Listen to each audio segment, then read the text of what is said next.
Oh, you know what? I just realized I never hit the Almighty M80 either. I set that up. Should we hit that? Okay, hold up. Oh shit. I just put a stop in that. I kiboshed it. Okay, listen to this. Almighty M80. He just launched his fucking business. I promised a viewer that I would watch that I would give my opinion on this. So Almighty M80, friend of the show, giving us multiple voice memos, even follows Quarter Day Recordings on Instagram. He has interacted with Quarter Day Recordings posts on Instagram, specifically our cannabis videos, in which he was a subject of. So yeah, all respect to Almighty M80. So Almighty M80 just started a business. Okay, here he is, right? This is the man. He's great. He does a lot for underground hip hop. He's pushing the shit forward. He's pushing sales. He's pushing interest. Look at all the plaques behind him. He's the man, right? He's affiliated with Snoop Dogg and Wu-Tang and E40 and DMX and even Eminem. You could see, I don't know if you caught it there, but the Music to be Murdered by plaque was on his wall there. He literally has, there it is, the Eminem plaque. Like, he is certified as a motherfucker. And he also just launched a new business. Here is his caption about it. The world's first ever guest artist verse licensing subscription service. Okay, you can learn more about it at holytoledoproductions.com, but here is his caption about it. What are the benefits of the service? The service can be used by artists of any genre of music looking to add big name value to their forthcoming releases, with over 115 artists to choose from and a guarantee of a minimum of 20 new artists, new feature verses added to the catalog every year from here on out. And number 2, all guest artist verses are royalty free, meaning you keep 100% of the royalties.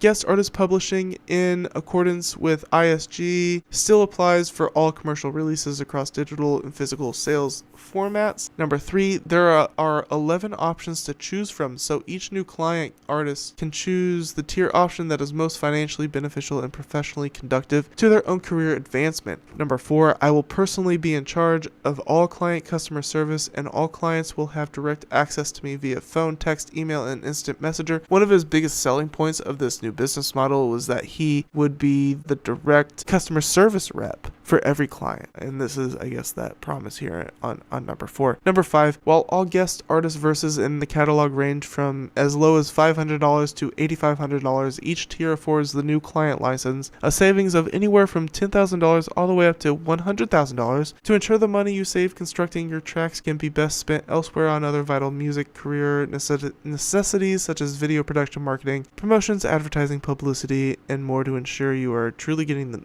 necessary career boost. It's not a bad selling point. All guest artist verses in the catalog range from $500 to $8,500. Each tier affords the new client license savings of anywhere from $10,000. So I guess how long does a tier last for is my question? Because he's claiming savings of $10,000 to $100,000. That depends on, the tier you're in and how many beats you're getting per month, I guess, compared to like how much those would cost singularly. A savings of $10,000 up to $100,000. I don't know. I would take that with a grain of salt. It really just depends on how much you're using it, how much you would be spending otherwise. But that is a good selling point. You could use that money to use those potential savings on other important business ventures as a musician. Number 6, you never lose your license rights and the rights to release your music featuring the licensed guest artist verses. You release your singles, EPs, albums, and more 100% at your leisure with no expiration date. Visit Holy Toledo Productions today and feel free to DM me with any questions. We look forward to your business, and we'll see if we crack $100,000 week 1 and have to say goodbye to this glorious head of hair. Thank you for all your ongoing support, M80, the A&R extraordinaire. Hey, that rhymed. I don't know if that was on purpose or not, but that was smooth, the way you rhymed at the end. So this is the deal, you guys. M80 is starting a business where he licenses out verses similar to how some producers license out their beats. Now what that means is multiple people will end up with the same verses. This is a business structure that is common with beat selling, right? But more specifically just beat selling on a very underground level. Okay, we're not talking big leagues. We're not talking somebody produced a beat for Kesha and then also used that same beat for Chris Brown, and both were hits and nobody fucking noticed, and it was all fucking dope, and two worlds existed at the same time. And it's not like that. The way that beat licensing is able to work, whenever it actually does work, is for very small artists. Now, I've seen this happen specifically with the verse licensing model before. Okay, M80 is not the first time I've seen this. First time I saw this was Mick Jenkins, who is a rapper that I love and have supported for a long time. Over 10 years. 12 years, probably, realistically. I remember back in the day, he was starting to get in a bit of lukewarm water on Reddit, Hip Hop Heads Reddit. He was being called out for giving the same verse out to two different features, right? So he was selling the same verse to two people as a featured Mick Jenkins verse, right? But the same verse given out to two separate people. I don't know if they knew what was going on. I don't know the nitty-gritty details of it exactly, but I do know the public reception of it was pretty sour. It was pretty sour. Now, that is for somebody that is somewhat well known, at least in the hip-hop spheres, has been for a while now. Mick Jenkins, shout out, love him, still a big fan of his. What's going on here? Let's see what's going on here. So he's always in some sort of drama, but we're going to turn on the volume here and see what's going on. Good morning to everyone at home, and what a glorious morning it is. This is Matthew M80 Markoff, president of Holy Toledo Productions, proud to announce the first ever guest artist verse licensing. Anno Domini Nation, that's some sort of a press email promoting the launch, saying, I am proud to announce that my good friend and business associate Matthew Markoff, M80, has just launched the world's first ever guest artist verse licensing subscription service. With over 115 artists and 200 plus verses to choose from, register an account at holytoledoproductions.com/home and sign up for the subscription service that best fits both your budget and needs to make the greatest songs, EPs, and albums of your entire career while realizing a greater profit potential than you have ever seen. So if he does 100 week 1, he has to shave his head of hair. Let's see here. This is a trial offer. Pick 3 guest artist features of your this trial offer is $600. By the way, with this trial offer, you can pick 3 guest artist features of your choice. This is a one-time courtesy offer available to all potential clients, not to be purchased by any one client more than once. Add the 3 guest artists of your choice to the order notes upon checkout. He writes, for those new to guest artist verse licensing who may not be ready for a 6 or 12-month commitment investment into their own careers, pick any 3 artists of your choice for less than the cost of one license now, link below. So, all the products he's offering are not cheap. None of these are cheap. You're still putting out quite a bit of a chunk of change for a verse that could potentially end up on somebody else's song. That's what you have to go into this just accepting. And is that going to be accepted on a larger scale, on a more of a mainstream scale? This is more on an independent base, right? Is this business model going to trickle up to large corporations? I really hope not. You just see a continuation of the watering down of hip hop. It doesn't even really have to do with hip hop. I just don't want to see recycled verses. There's no point. There's really no point. It's kind of just lazy. I'm not going to lie. There's got to be a better way that can uphold the artistic integrity. But, make your money, bro. I'm not going to hate on it too hard. I'm just saying there's got to be a better way. And from past experience, when I've come across artists that have done this, like Mick Jenkins, I didn't have a great view of it as a fan and as a consumer of hip hop. And that's kind of everything, right? How is it being perceived? At least in my opinion. Good day, y'all. How do you do? This is M80. I'm ecstatic right now. This has been many moons in the making. Shout out Strange Music. That's a Kansas City shout out right there. And I'm sitting here in Kansas City. So that's pretty dope. For all those who signed up to be sales brokers for the Holy Toledo Productions guest artist verse license subscription service, please. This is why I started to dig deeper into these. He says, remember, stay in school, education is your friend. Someone commented on his post saying, I think the only thing close to this was Anno Domini leasing verses, and then I go to your site and Anno Domini is all over it. We laugh at people who buy these features because they suck and get a buzz on their own. I know 6 artists had to take songs down over copyright shit. Buying features like this, everyone is trying to scam artists now. Let's have 100 people with the same verses from the same artist again. Played out. Out of respect for you till now. Funny, I don't remember giving out any fucks. That's Almighty M80's response. Funny, I don't remember giving out any fucks. If you could please track down any of these fucks I previously gave, please have them returned to me ASAP. And by the way, where do you think the verses from the Anno packs come from? I invented verse licensing. Google it. He invented it? I don't know. He invented it. Nothing about verse licensing is a scam. Only morons with a lack of education would call it a scam. To say that you're a moron with a lack of education because you don't agree with what I'm doing, that's pretty weird. M80, dude. You know, I mean, like, I feel him a lot of the times, but I am also not, like, infatuated by this man. Don't get me wrong. The cannabis shit is its own beast. I don't know, maybe I'm not even trying to dispute that Almighty M80 invented verse licensing. Maybe he did, but it's also like a carbon copy of beat licensing, which isn't a secret. So nobody really cares where the idea came from necessarily. It's like, I guess it's just how it's implemented. I don't know. If I start hearing a whole bunch of the same verses everywhere, if this starts having an impact on my hip hop consumption and like discovery of new music, and I'm like repeatedly hearing the same verses over and over again by artists that I love, yeah, I'm gonna start being pissed. And then sure, I'll be able to solely blame Almighty M80 on it because he 100% claimed it's his here. So if this starts to annoy everybody, we know who to blame. Here he goes. Section in my info guide for all sales brokers. There's always one naysayer to every good thing in life, and best believe I got the answers. I don't know, there's a whole bunch of shit I read. So you got business. Good morning to everyone at home, and what a glorious morning it Trying is. to sell his products. This guy wrote me and said, "Oh, now that I see you doing this verse licensing scam, I've lost all respect for you.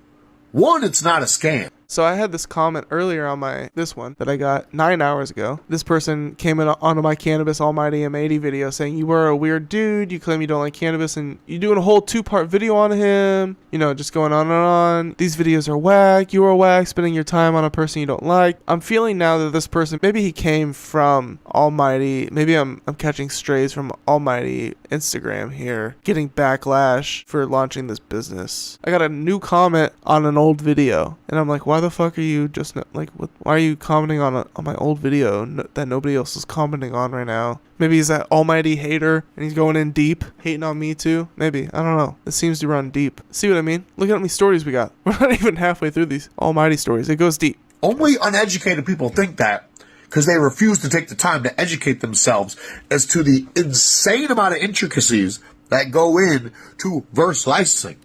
Two, I invented verse licensing 17 years ago. So if you've respected me for 17 years... There's a lot of intricacies because it's legally dubious. Like, copyright-wise. Obviously, it's intricate and confusing. I'm not accusing M80 of doing any illegitimate business. I'm just saying, like, doesn't make it any better. It just lost respect for me today when we announced a subscription service. Well, guess what, honky? You could have held all that respect for 17 years and give it to somebody else. Because I said, fuck the respect 20 plus years ago. I wanted a double dose of the money and the power, and I got all that shit.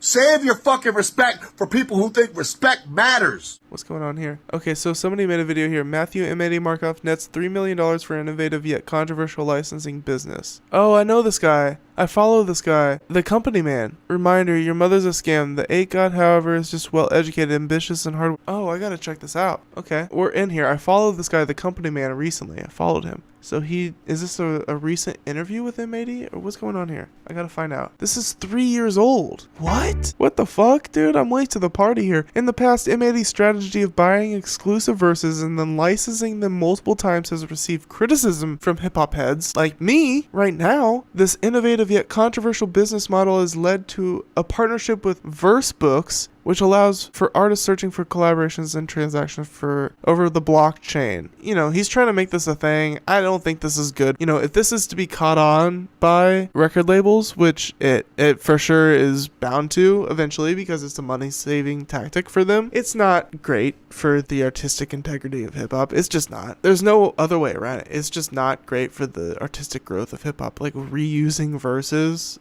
I mean, I imagine hip-hop fans will reject it, hopefully, more than likely, which is, you know, reassuring. But why even go through this? Why even make us go through this? Well, I'll tell you why. It's because people can make a buck in the meantime. M80, bro, we love you on the Quarter Day Recordings channel, bro. Why you gotta reuse verses? Let's learn. We're gonna learn, okay? We're gonna learn why. Word up, the incomparable Matthew Markov. What's up? What's up, man? I'm great. Great day. Yeah, man. Thanks for taking the time, man. Yes, sir. Yeah, man.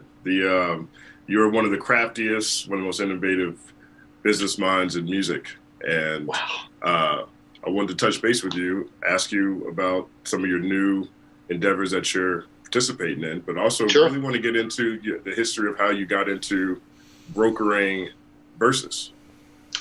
It started from when I was an artist. I started rapping in the late 90s. Had my first tape come out around 98. And when I was doing my album called Snakes in the Garden of 80 in 2003, that was a very successful project for me. I started... Hold up. How old is this? 2021? I know for a fact Almighty M80 has had the same text tone for the last 3+ years. Because I heard that same text tone go off in his Instagram stories 100,000 times at this point for all the research I've been doing. I immediately associate that text tone with Almighty M80 these days. And here he is in 2021 with his phone still going off in the damn interviews with the same damn tone. Get a new text tone, bruh. There's so many options, dude. Doing live shows and met... that's when I was introduced to Wu-Tang. I was an opener in Indianapolis on a tour run that had like Raekwon on it, and Inspector Deck, and Priest, and Law of the Dark Man, and Capadonna, and Remedy, and I think Inspector Deck. And their tour manager for that tour really took a liking to me and offered for me to come on and finish like other dates on the tour with them. And I was in college, and I was sure, whatever I have to do. Like, the whole point was, my family was cool with it as long as I wasn't missing classes. And I would do shit like drive from Indianapolis to like New York for a show, do my set, like maybe sell some merch, politic with the guys for a minute, and drive back to make sure I made like a 9 in the morning class. Like I was all wherever they could work me in is what shows I'd pick up. So I did that. That's the thing with M80. He always seems to like win me back because he always like he goes crazy. I feel like I share a similar energy with him online because people be seeing me go crazy online. But then you snap back, bro. You do a real ass interview, you realize we're real ass dudes. It's always paying my dues, paying my respects to hip hop. Never above it. Never trying to overstep the boundaries. I do consistently feel that from M80. No matter how many like buttons he may push, no matter if maybe I feel like his business model could potentially work to water down hip hop on a mass scale. Not that he's necessarily doing that himself, but if it's to be adopted by major labels, it could become a problem. Yeah, it could be. So. Tour, then various dates with like Jizza, various dates with RZA, with Method Man, all from the same like booking agency and tour management. And when I was starting to work on my next project, The 11th Hour, is when I finally wanted to put money into features. Everything I had done for like 7 years leading up to that was all just me and networking with like local producers and producers on the internet and stuff like that.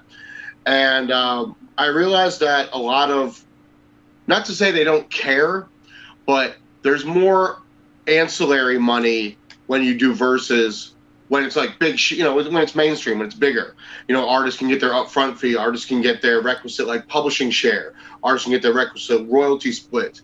And I noticed that a lot of the hip hop guys weren't necessarily keen or too like, I guess it wasn't too important for them to get publishing and royalties after just like, what can you give me right now? So I caught a lot of flack for it when I started buying verses from artists, for my projects dating back to 03, 04. The first features I ever did were featured on my album, The 11th Hour, with Priest, with Rhyme. I don't think it was a bad idea for him to start buying verses from rappers. I don't know what he's told them, what he's going to do with that verse, but now he has turned around and he is selling them. I assume that he is, it's all up front on his end with the artists themselves. I hope so. I hope so. He did post this long list earlier today of all the artists that are on his roster of verses. I'll let this run. With Dre Kruger, with Desert Ease, with the likes, and just took off from there. And then after that, I started working as an A&R, and the first project out the gate was Wu-Tang Meets Indie Culture, and that's a perfect example. That is a project that's just feature riddled. The whole thing is features, whether it's members of Wu-Tang Clan, whether it's members of underground hip hop's elite. That's how we structured that project. So if it was something that I was in charge of as an A&R, or if it was something that I was in charge of as the executive, I was the one that was also handling A&R administration, which is the legal sign-offs of feature artists, which is legal sign-offs of producers, publishing splits. So if the money was coming out of my pocket, then the sign-off is attributed to Holy Toledo Productions, which I'm the president of the company. And then if I had to transfer certain rights, then I would. Like, maybe I'm paying them, but it's with your money and you're hiring me to fund a project.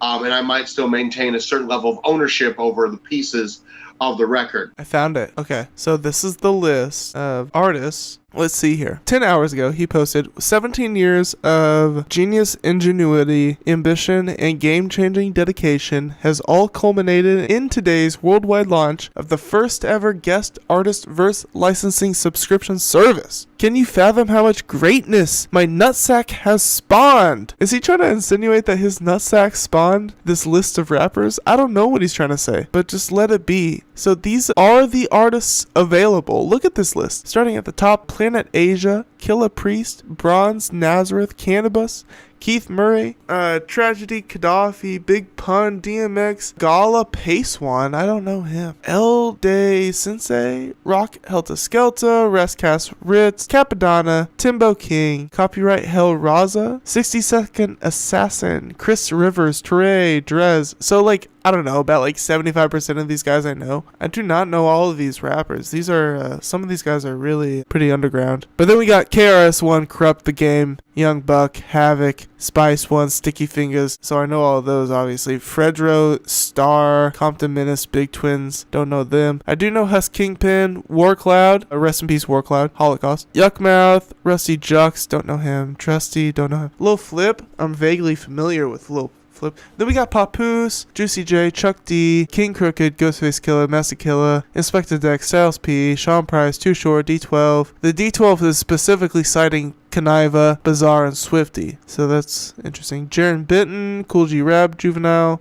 Roaster 59, Jadakiss, Riff Raff, Vali, Dizzy Wright, X-Rated, Ellie the Darkman, or Law the Darkman, I don't know. Don't know him. Homeboy Sandman, Chic Louch, Valley again. We got Valley. We double up on the Valley. Crazy Bone, Twista, Pete Rock, Gucci Mane, Raheem Devon, Benny the Butcher, Chris Calico, shout out Kansas City, Hassan Fatal, don't know him. CeeLo, Vic Spencer, shout out Vic Spencer, shout out Midwest hip-hop. We love Chicago hip-hop. We have a special affection for Midwest hip-hop over here on Quarter Day Recordings, if you didn't know. Yeah, so this is quite the roster, quite the list here. Artists that you could buy verses from. It's cheaper than buying the verse from the artists themselves, for sure. And that is the benefit of, one of the benefits, I guess, of licensing a verse. It's cheaper, but it's not exclusive. And that's pretty much the biggest downside. It came down to one or two things. One, the artist is always happy when I hit them up to get upfront money. I mean, everyone likes to be paid for their job.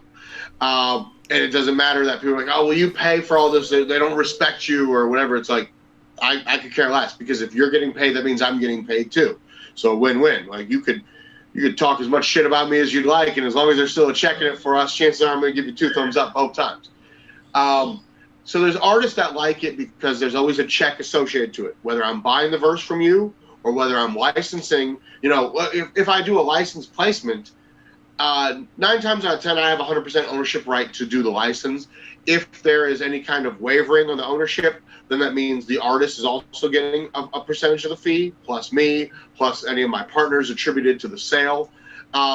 So again, artists like it because it's constant revenue stream. Then you have certain artists that I've worked with that have asked. I will say, I do believe that, as far as what I can tell, and based on the connections that Almighty M80 has maintained and still maintains to this day within hip-hop and underground hip-hop specifically, I take Almighty M80 as a truthful businessman. I'm gonna be honest, that's just my reading of him. I'm just saying that that's how I feel based on my gut feeling about Almighty M80 as someone who doesn't know him personally. I feel like he's honest. He'd probably be honest when he fucks you. Kinda appreciate that. Specifically not to be included on my licensing catalog because they feel it takes away from the artistic integrity of the work. And I totally agree with them. The licensing catalog is set up for several different myriads of artists. One, your upcoming artist that wants to do big stuff and be seen on a large scale that doesn't necessarily have the big budget to do so. So say I own a 2 Chainz verse, and 2 Chainz currently charges $100,000. but I got one when he was Titty Boy, and I have the authorization, and I paid, say $5,000 then. Well, I might have the ability to license that multiple times to see a return on my investment. So say in paperwork, it might give me unlimited rights to assign and transfer. Right. I'm not questioning him and his method of making money necessarily, I guess. I'm just questioning whether it's beneficial to the industry itself at large and the artistic integrity of the industry, which is literally everything. It's what all of the money hinges on. So I just fear something like this type of business model being picked up by a bigger, more nefarious corporation. So say in paperwork, it might give me unlimited rights to assign and transfer. It might have a limit, you could license a certain piece of material 5 times, 10 times. Depending on how big the artist is, you might see various limitations in their sign off to me. The average artist, no limitation. So I could take a Kill a Priest verse if I wanted to and license it 100 times, if the demand was there. So there's that. It benefits upcoming artists with minimal budgets. I have big clients that are in the EDM world, in the dubstep world, in that electronic genre of music, because their fans are in it for the instrumentation. When they hear a track that has a famous rapper on it, they're not concerned with, was this verse previously released?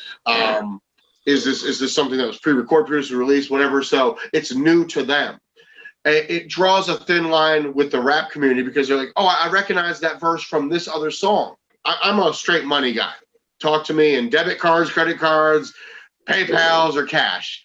This whole Bitcoin thing. Okay, I just had to cut him off because guess what? It's 5:30 a.m. right now. Central Time, United States of America. Your boy's gotta go to bed. I gotta go to bed.